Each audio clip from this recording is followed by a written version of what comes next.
Welcome you to Porch Talk. This is your host, Alan, and this is a Zoom call. We're out to Omaha, Nebraska area, and I have the Lightning Stills, Craig and Danny. Hey, thank y'all for joining me today. Hey, thanks for having us on. Thanks, Alan. So, yeah, man. So, guys, man, tell me a little bit about just the Omaha area and just kind of that music scene. I've never been out that way. It's really diverse, I would say. It's, everything from hip hop to country, indie, metal, all that stuff. And it's all everyone's all kind of like a tight-knit group, like everyone, like we're in a country band, but we're also in a heavy band. And so, it's everyone just kind of hangs out with everyone and does their own thing. Yeah, right on. So, like, how did you and Danny meet? Um, just going to shows, I think. Yeah, We playing ended up shows. going to shows and going to the same bar, and we ended Yeah. up living together. And then we ended up starting a band, and we've been playing music together for 15 years or something like that. Oh, very cool, man.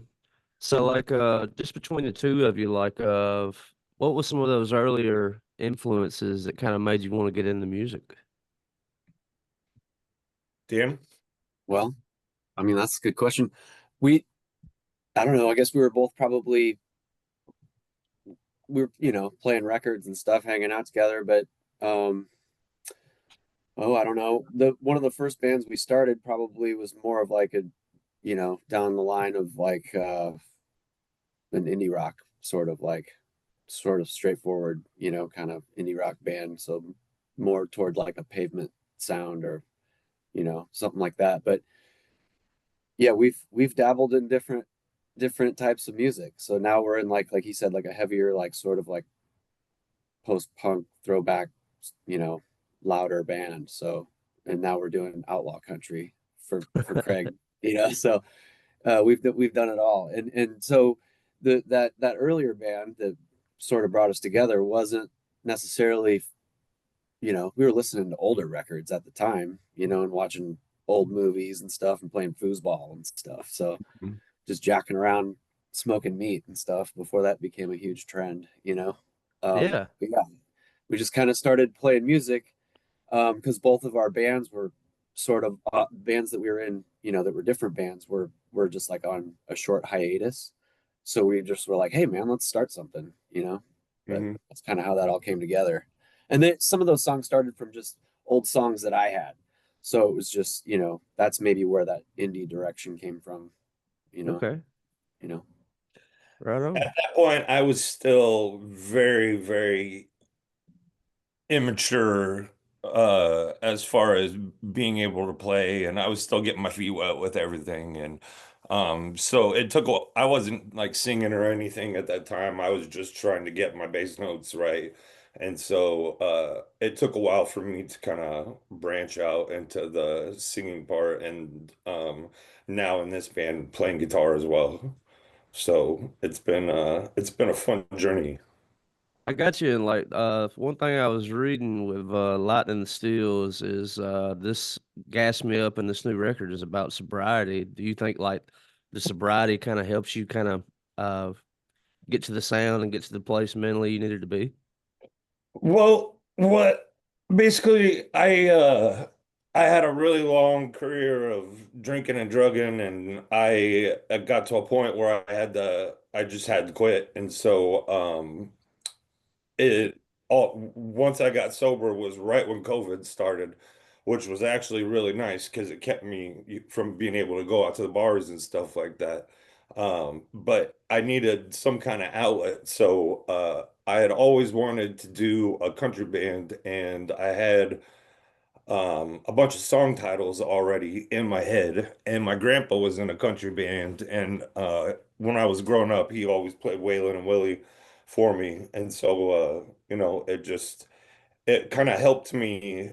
It was an outlet for me to like start writing, like just letting everything come out, everything that I was dealing with. Um, and it ended up being a great thing, a tool for me, in sobriety. And this record kind of is just about the things that I'm still dealing with and have dealt with, and all that comes along with it. Not necessarily the glamorous parts of it. Yeah. Well, like just Danny, back to you for a second. As far as like just uh the style of music and instruments that you play, was it tough transition, like going from a different genre more to this outlaw country? Absolutely. I was like, I don't know how to play country bass, man. You now. And they're like, sure you do, But yeah, like definitely shout out to Mike Friedman, sort of like our sensei in the band, if you will. But yeah, he was like when they had the demos, um, he showed me what he's like, I'm no bass player, and he's like showing me what he was doing and showing me how I can incorporate like thirds and fifths and stick to that, stay in the pocket. You know what I Hmm. mean? And have, either, the off time and the on the one, like sort of, thinking.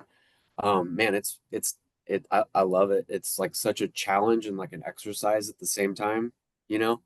Um, because I'm used to like rock bass, like just do, like just Playing, yeah. attacking, Hmm. yeah, you know what I mean? Just like downstrokes and then up and downstrokes, and this is like It's rhythmic.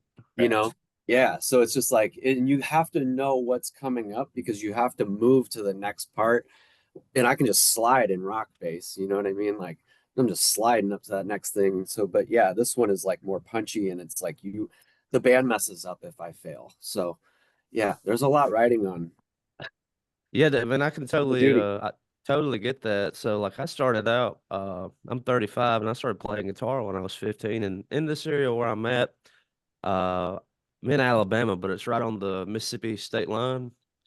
And so, like, uh, Alabama, like in this area, the music, I mean, it's a lot of bluegrass, there's a lot of country, but there's also like a lot of great, like, Southern rock.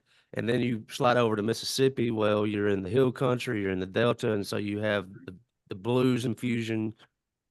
And man, I'd been playing down on the coast. I moved down there for a while. We were kind of doing like an indie rock kind of thing for a while. It was a two piece, and then I would move back up here and was starting to play with like blues bands and like country blues bands. And I mean, it's exactly what you're saying right there.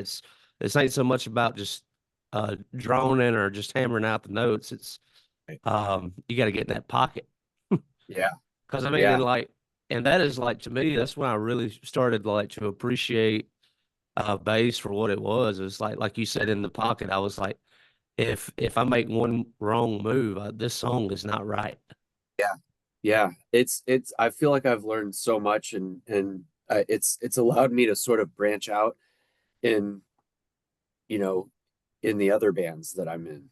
So it's making me think outside of the box that I felt like I was being already held in, So there's something to that, It's allowing me to sort of branch out in other ways too. But like, um, yeah, every song on this recording, like I made him sit down with me and be like, "What are you doing here?"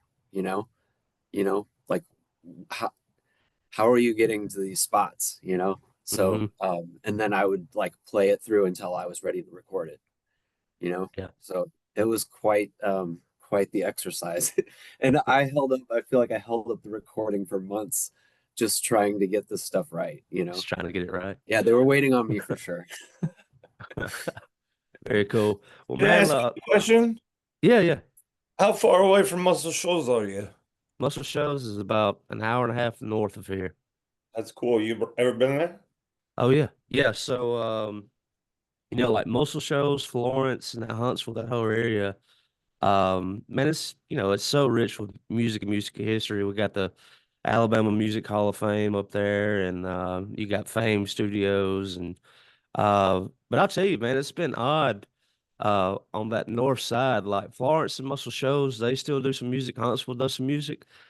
But like even though like you have the Alabama Shakes and Jason Isbell and John Paul White and a lot of people that have had a great impact in modern music, um, it like I feel like we're still waiting on like that scene to kind of liven back up. It seems kind of like there's a lot of good players in that area, but it's just like there's not a lot of places to play, if that makes sense. Yeah, sure. And so like and then like just Alabama, you have like when you have Central, you have the Birmingham area and Montgomery and Tuscaloosa, and then on the south side you start getting down to Opelika and Auburn and Mobile. And then you have like Red Clay Strays and those guys down there. But I mean this Alabama's well, I don't know. I ain't never really it's probably about what the same size as probably Nebraska, just differently shaped. But like right here where I'm at, man, I can get anywhere in Alabama in 2, 3 hours. So it's pretty nice little hub. Nice. It's awesome. Yeah, That's man. Uh tell me like just going back to Lightning Stills forming the band and like just getting into the studio is like was these uh a friend studio or is this a studio that y'all had worked with in the past? Like how did this recording process go down? when I was actually just happened to be walking down the street on the strip in Benson here in Omaha, and our producer was getting a slice of pizza in between sets that he was doing at a show on the strip there. And I told him that I said, "Hey, we got two records coming up. We're gonna do this Leafblower record, which is our heavier band, and then I was like, we're also gonna record a Lightning Stills record." And he just was like, "Can you do me one favor? Can you please go into the studio and get a good drum set like recorded? And as soon as the drums are recorded, do the rest wherever else you need. From in your house, whatever. Just get a good bass down for that." And so he's like, I know a place, and he told us, and Dan and I had both recorded with it was Make Believe Studios, and I one of the other bands that I used to be in a long time ago, I think we were the second band to ever record with them when they first started. And then Dan was shortly after for a comp that they were on for a record that came out. Yeah. Um, but yeah, we had worked with those guys a long time ago, and they're such awesome dudes. And we went in the studio and they had everything set up for us. And we just walked in, played the songs, and walked right back out. It was just, it's a really cool place. And it's nice because I think, used to be more of a studio, and now they're more of a like developer studio as far as like developing apps and like different recording patches and plugins and things like that. And they're doing like a lot of YouTube content and uh, going through and talking about different ways on how they do stuff. So they're more on the production side over there. And so this amazing studio is just kind of sitting there. So we're trying to, get in there as much as possible. Yeah, and that kind of reminds me of excuse me. Of there's a place on the northern part of Lamar County where I'm from, Celigent, and not far from there, Don Penn, he's the guy that wrote "If Heaven Ain't a Lot Like Dixie," and that Hank Williams, they recorded it in Celigent, and now that building is a State Farm insurance office, but if you know the right person, they'll take you to the back, and they still have all that recording equipment Oh, back there. cool. And but it's such a shame. It's like you got a lot of great history here, but I mean, like, guys, Yeah. like, will you get office equipment? Like, can we revitalize the Right. space? Well, But yeah, not, but no, nothing. You know what's crazy is that you mentioned that it's I believe the Make Believe Studio used to be like an old AT&T building that was converted into the studio. Yeah, Yes. which is wild. and Yeah. what was their old building? The one in Little Italy. Yeah, it used to be like It had like like like a a bread factory or something. No, there was like a It hot was a tub. studio before it was their studio, yeah. But before that, I think like in the 20s or something, it used to be like an old bread factory or something. Okay. Hmm. Yes, Looked Maybe just a like I'm wrong. lot. it looked like Party Central. They had a Oh couple. yeah, yeah, like in the 70s, Yeah, like it looked they like used a to do 70s party some room. yeah, some filming there. Well, guys, like I just want to spend a little time with you talking about Lightning Stills and Leaf Blower, and just like just for those listening, as far as streaming and getting to know the music, it's available on all streamers, both of the bands. Yes. And then, like as far as just playing out and seeing a show, do y'all stay hunkered down in Omaha, or do y'all get out and play around a bit? How's that working out? We've both done our fair share of touring over the years, but we have families and full-time jobs and everything right now, so it is difficult to get out of town. It's something that we love doing, but we just try and play, what we can around Omaha, and if we get offered a show out of town, then we'll hop on it, or sometimes we'll look around for like Kansas City or Sioux Falls or Denver or something like that, something kind of close in the area. But as far as like touring and stuff goes, it's something that I think that would be fun to do, but it would be tricky. I Yeah, understand, man. might have to be just like go play Chicago, drive right back, Yeah. or hit Minneapolis Or as a well, weekend right back. free, Yeah, Yeah, free. Weekend Warrior. Yeah. Which I'm fine with. definitely. We all have little Yes. kids, so Yeah. Absolutely, man. It's yeah, like the band I was telling you about that I'm with earlier is, I mean, two out of three of us has got just young kids married, and like it was the last run that we had done. We had done a Gulf Coast. We drove down Thursday.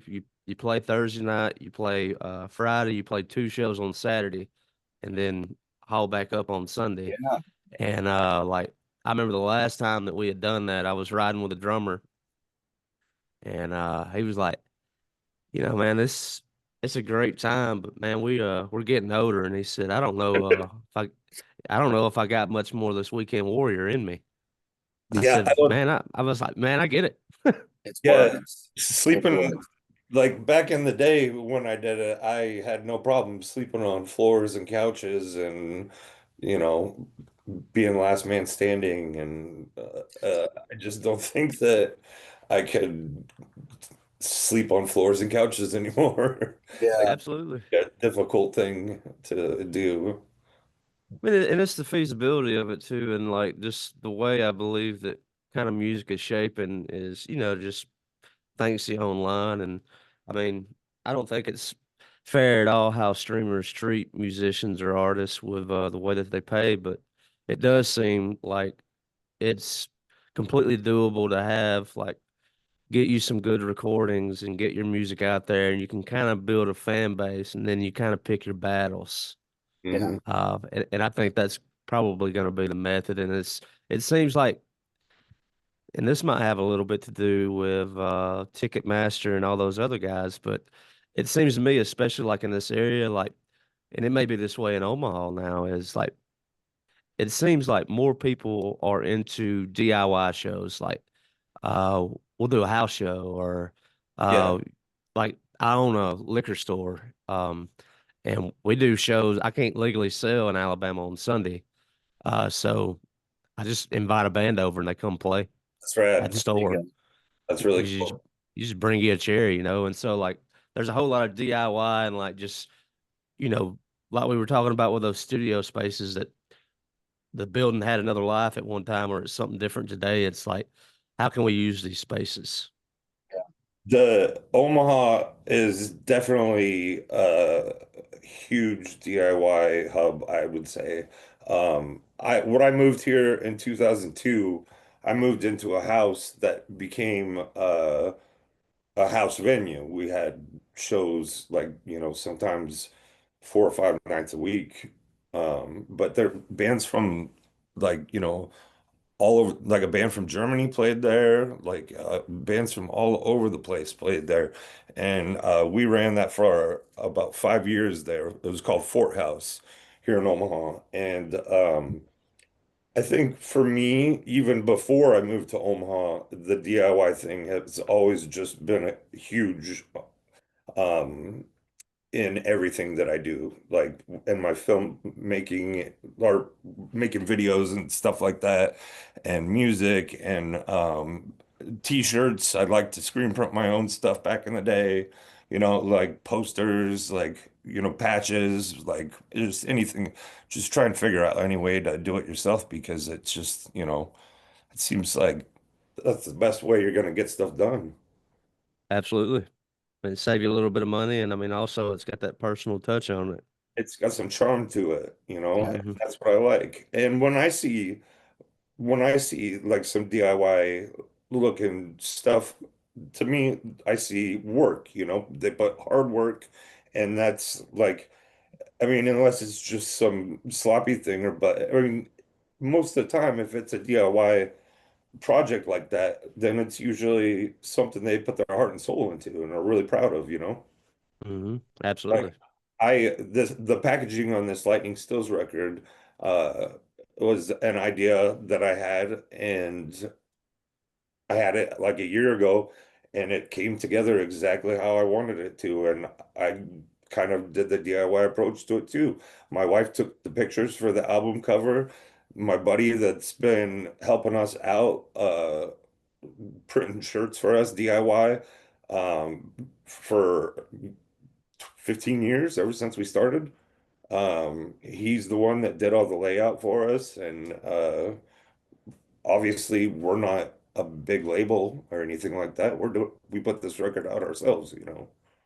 So like Max Trax is like, you know, I would say a DIY label. We're out here. I mean, we're in Leafblower, we're in Lightning Stills, and then Danny and I try and help him with Max Tracks, as much as I can promotion wise.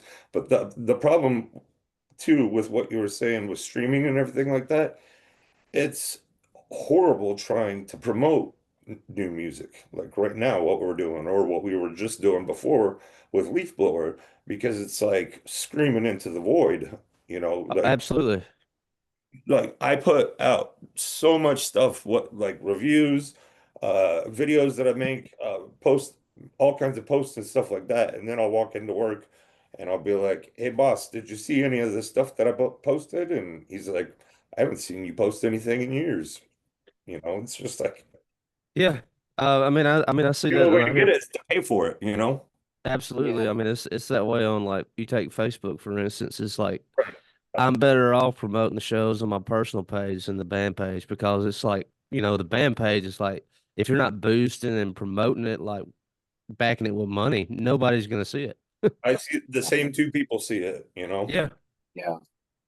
And then we noticed, like, after we put all this energy into, reaching people from the basement here, you know what I mean? Like everything happens out of here. You know what I mean? Like we're promoting from our houses, from our phones and, shipping stuff out of here and getting people to click on stuff. But then we just go and play a show and then interact with people the old way, face to face, talking about it. And we sell way more product while we're sitting there having a conversation with people. It just goes back to Absolutely. that. Like it's just if you play shows, that's the way you're gonna sell more. Like it's hard to get people to click on something. Right. Absolutely. You know? And I mean, guys, even here, I mean, I've been doing just the shows here at the store for probably about 6 months. That's so cool you do. And Yeah, and yeah, you know, and our they're fairly well attended. All I ask is like just bring you a chair and you don't have to bring cash. Most of these guys got Cash App or Venmo. And then I just tell the band or the songwriter, whoever we have, I was like, bring all the merchandise that you have. And I was like, you're gonna make out really well. I was like, everybody that comes is they're gonna buy something like they'll buy a t-shirt, they'll buy a hat, they sticker, CD, vinyl, it don't matter. It's like yeah, the people that are coming out to these shows, I was like, these are people that they love live music, and they was like, it's that long live mentality. It's like, uh, I don't think it's recovered since COVID, just the Yeah, scene itself. yeah, I agree. It's the same feeling, and then, you know, it and then you're sitting there at the merch table after people just bought everything that we had that we've been posting for that we're like, we know they didn't see our posts Right. because Hmm. they would have been the first people to click on it, Hmm. you know? So there's something about just being out in front of people, showcasing what you have, and then talking to them afterwards, and then it's just like it's way smoother, Yeah, you know? absolutely. You It's the know, real way to do it. I went to one of the first tours I was on in the early 2000s. We went to a place in Oklahoma and we showed up there and it was a house show and we knew that. But we showed up and it was just like four or five guys there. And so we're like, oh, great, it's another one of these type of shows. But it was a guy that had a DIY record label and he just liked to put shows on for him and his buddies. And he didn't promote it or anything like that. He would just have bands come to his house and there'd be like him and like four or five of his buddies there. And then they bought everything that we had. Yeah. Like all the merch, at least one of everything that we had, like we're Hmm. sitting there like, man, it's 100 degrees outside and we're playing in our underwear in the basement and to five people and this isn't gonna go well. And then after the show gets over, like they're just talking to us and we spent the whole night talking to them and they got all the merch and they were so happy and so appreciative. And I just, that's cool. I love that. That's part of the DIY thing that I really like too. That it kind of reminds me. I've got a friend of mine. He lives in Tupelo, Mississippi, and about once a year he'll do something like that. It might be like he's had about all his favorite musicians are banned, and he gets them to come like you're saying. He'll invite about 5 to 15 of his friends and be like, on so and so date, I've got so and so playing the house. You can do a +1. Food's gonna be provided, but once a year I like to put on these shows, and this is who I've really been into listening to this year, and they're gonna come play it. And I was like, that's incredible. Oh yeah, Yeah. that's really It's cool. nice. But dude, like just like back to what you were talking about earlier with just like publicists and just like getting the word out is, like one reason why I was really excited about having you on is like I really believe in Raby. And so like when any like whether it's Nikki or if it's Heather or Ray himself or whoever, like man, when they send me these reviews or these write-ups from, take Lightning Stills, I mean, like I'm a music head, man, and I've been a music head most of my life. And so like, 10, 15 years ago when I was reading something in Pitchfork or the Rolling Stone, that was how okay, it's for real. They got a good review. Absolutely. They got a good review from Pitchfork. That I means better something. listen. Yes. Yeah. I better And give so, this. and that's kind of the with Raby and any of those guys at that publicist group. It's like if they speak highly of something, I was like, I'll bet on this. Yep. That's They're really cool. awesome. That makes me feel good. Yeah, Yeah. man. But I mean, that's like back in the day, I used to get like mail order catalogs, from record labels and stuff like that. And the only way you would find bands was either through reviews, through really liking the way the artwork was on the cover and being like, hey, this looks like something I might enjoy, or having another band compared to the band that you like from one of those.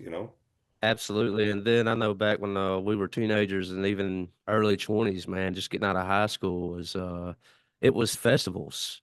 Like, Memphis would throw a great festival or Atlanta would go, and like we wouldn't even look at the lineup. And then, it's Friday and you got the flyer in your hand. It's be like, I don't know how they found me, but they did. It's playing at 5 o'clock. Let's go see what that is, And it's like it's that kind of stuff. But yeah, I mean, absolutely, man.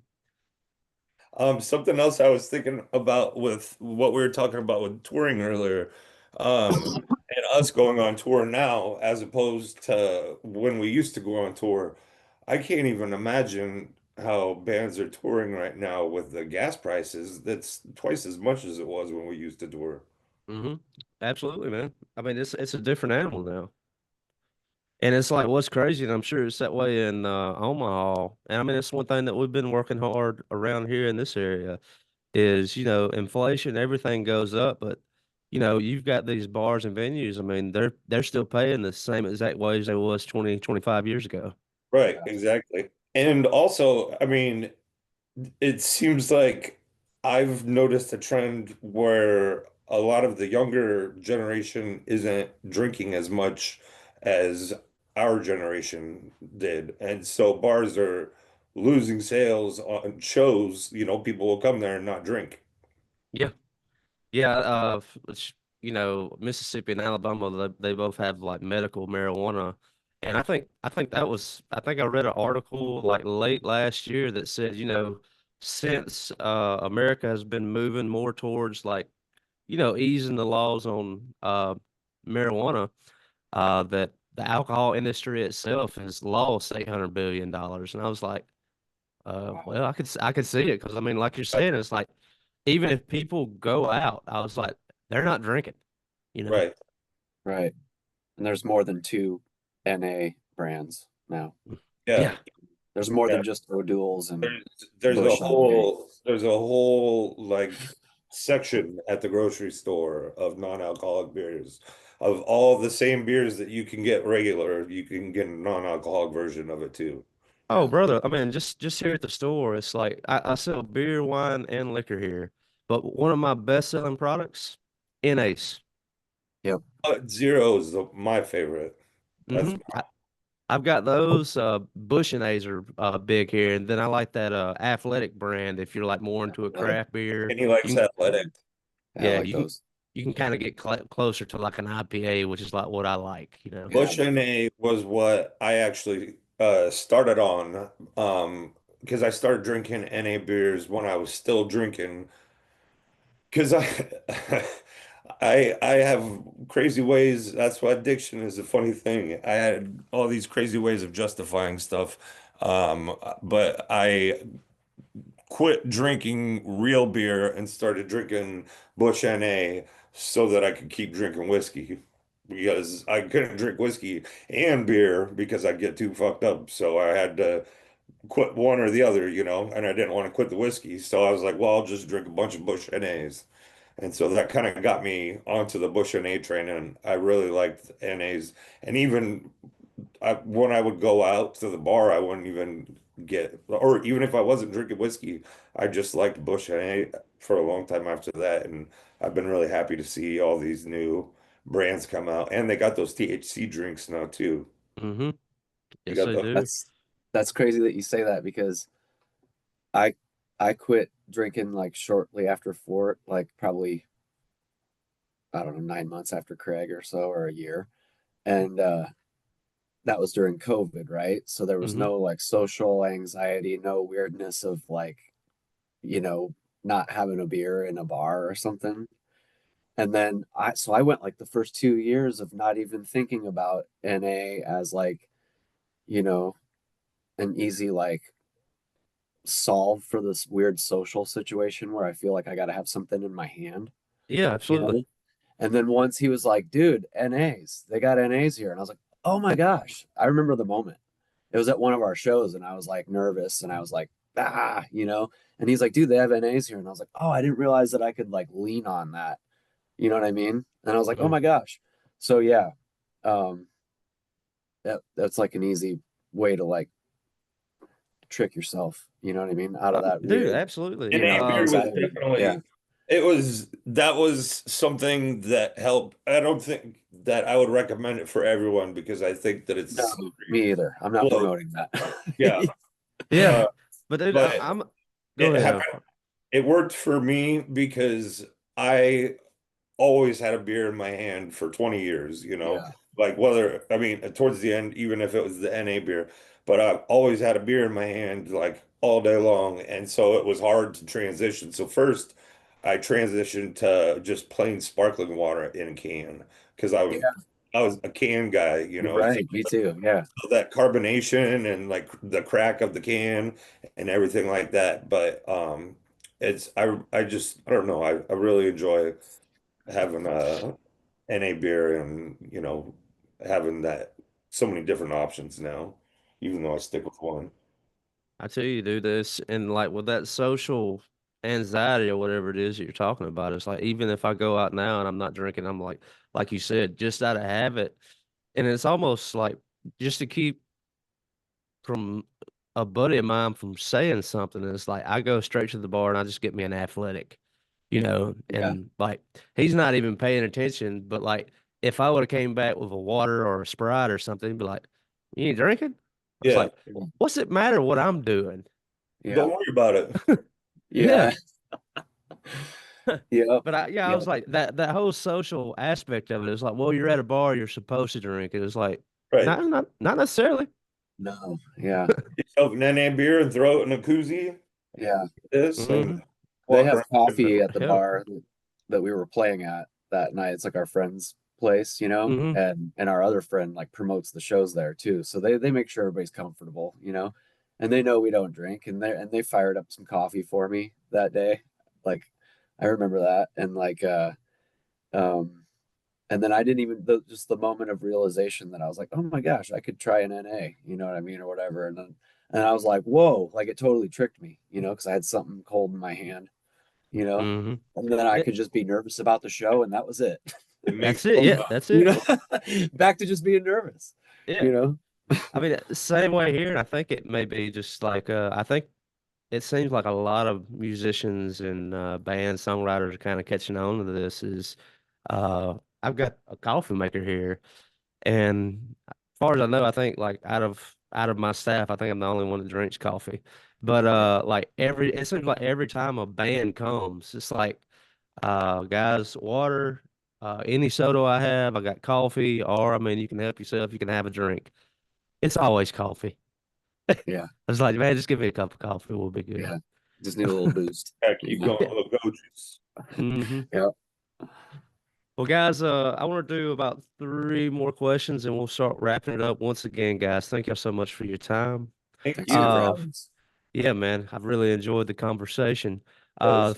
First question that I have is like, man, 2026 is just kicking off. Lightning Stills, Leaf Blower, like, what are some goals or uh, what are some things that you would like to accomplish for this year? Have you thought about it much? Um, I uh for me, I think that both bands, it kind of took a while to get here to put out these debut records because it was Leaf Blower's debut one as well, even though we've been a band for like 10 years. We put out a 7-inch and a cassette tape and a live cassette a while back. And we've had streaming stuff that we released, but this is our first like full length. And same thing with Lightning Stills. And I think for me is just staying on the train and putting out more songs. I've got plenty of song lyrics written, and basically I just have to hand those to Mike and he turns it into something incredible. And so I just would like to keep pumping out songs and start pumping out albums, not wait so long and just start doing a record a year or something like that. Hell yeah. What about you, Yeah, Danny? that's probably true. I like what alongside what Craig was saying, like we had been working on this, so in our minds, it's already sort of not an afterthought because we're promoting it right now and we're playing all these songs, like live together, but we're already working on the next album. You know what I mean? Like, We've already got songs recorded. We've already got yeah, songs like we've practiced. Mike and I went down to Nashville and played at D's a month or two ago, and we played two new songs that aren't even on the record. yeah, Dude, I just went and caught a buddy of mine play a show, and it's a 3 hour show, and it's about halfway through the set, and he takes a break, and I said, "Man, I don't know I don't know if I've heard any of these songs recorded. He said, "Oh, dude, just everything I just did on that set, uh, it's been recorded, but one of those albums will be out next year, and then the album after that will be out the Staggered. following year." And I was Right. like, my goodness, man! I was like, and he's like, he's selling the latest record of his that's out, and I was like, it's so funny because I was like, you're not even really playing that record anymore. Like you've moved on, but like the production side of things is like waiting to be caught up on. It's like Yeah. you can't pump these albums out quick enough. I'm like that. I'm a very go, go, go, like impatient type person. And Danny's the opposite. So we're kind of a good Balancing. balancing thing. But I think I tend to over edit. I was an editor in a past life, so I sit on things. You know what I mean? Yeah. Go Um, ahead. I would love to just start putting out records, recording records and keeping them in our pocket, and then, just giving them to Dan and just saying, put these out, stagger them however you want, and just stay a couple albums ahead at all times. I think I would love to do that, and I think it's possible. Absolutely. I wanted to ask this as far as like creative outlets. I mean, we're all musicians, but and I know that you do like videographer and you mentioned like screen printing and other DIY projects. What is another way that y'all are able to kind of find other creative outlets when music ain't really working out? Maybe it's reading or maybe it's like, like I'm thinking about the music video that you created with like, let's see if we can tie this camera to the dog and let's see what he does, or whatever else, right? I had just with that one, for Gas Me Up, I had just gotten done doing all the promotional videos for Leafblower, and so it was like the seventh video in a year that I had made, and I kind of was running out of steam, so I was like, I'm just gonna get this GoPro and throw it on my dog and turn it into a lyric video and do whatever. But the for me doing those little videos, like I'm not a professional videographer or anything like that. All my videos are very choppy and rough, and that's kind of how I like it. And I do most of the filming and editing and production and everything like that myself because I live I live a half an hour away from Danny in a small town called Plattsmouth, and it's hard to, you know, get everyone's schedule, especially with everyone having families and stuff like that. It's hard to reach out to get everyone's help and then drive and get everyone together. So I just try and take things on myself, and that's definitely one of my main creative outlets is making stuff like that. And also writing, I'm getting more into, and I kind of have ideas for different projects I would like to do with writing. But I have all kinds of other music projects and weird shit, really weird stuff. Dan, Oh, I don't know. I don't know what I do. I'm just stay busy, man. basketball. I feel like I'm just running from one thing to the next. Yeah, I'm behind the scenes for the record label and stuff like that, but creatively, I don't know if that's like an outlet. It really definitely keeps me busy. But yeah, uh, I play basketball. I coach basketball. Coach my kids. Um, Right on. um, yeah, I you know just kind of running from one thing to the next, I feel. All right. Well, guys, last question and walking out of the door is, man, just like some of the bases that we covered, what was kind of your favorite parts of this, and is there anything else that you would like to add on to before we go? I've really enjoyed this whole conversation. This has been real easy going, and I would love to come back here sometime. Um, I oops, sorry about that. You good? Uh, I don't know. This has just been a real easygoing conversation and real fun to do. And I appreciate you having us on. This is really cool. We've got our release show February 20th at Slowdown with our buddies Face, the singer from Face, Javid, actually played drums on this album that we are just put out. So we got him on, and our buddy Fletch is going to be playing with us. Um, and we've got limited to 100 whiskey pint uh, vinyl on MaxTraxRecords.com available for pre-order right now. That's one of those things that we've been, promoting, and I feel like we're just showing it to two people out of the, hundreds or thousands or followers or whatever that we have. Right on. I know how that goes. Danny, anything else you'd like to add before we go?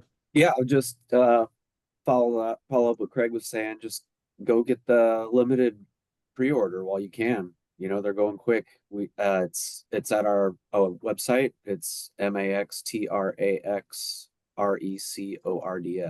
MaxTraxRecords.com. It's right on the homepage, and the Leafblower record's on there too. We have like a few of the smoke colored vinyl left. Those are almost gone. But other than that, the regular record is still available. But yeah, go. You can get the pre-order, and we'll ship those out a week before it comes out, and get it early. And um, yeah, other than that, check out any live shows that we have coming up. We've Right got on, band man. and all the streaming sites, and we got YouTube channels, and Yeah, Lightning Stills has a YouTube channel with all of Craig's videos on there, as well as the Leaf Blower YouTube and the Max Tracks. So um, yeah, you can have a good time watching all of our funny videos on there. I'll link the website in the show description, and also like I just bought the and I don't know if people still use websites, but you can go to coolshit.com. I own that domain now. No way. that's Nice. And it's awesome. but it's spelled KUHL shit.com. So that'll be a link for all things porch talk or the shows, or just like guys that have like y'all that have come on the show. Is like if you want to kind of keep up with them and what they're doing, I'll put a hyperlink down there and they can just jump right in on it. That's rad. Awesome. Well, hey guys. Hey Craig, Danny, hey, thank y'all so much. Hey, thank Thank you you, very Alan. much. I appreciate it. Yeah, Yeah, man. man. Great time.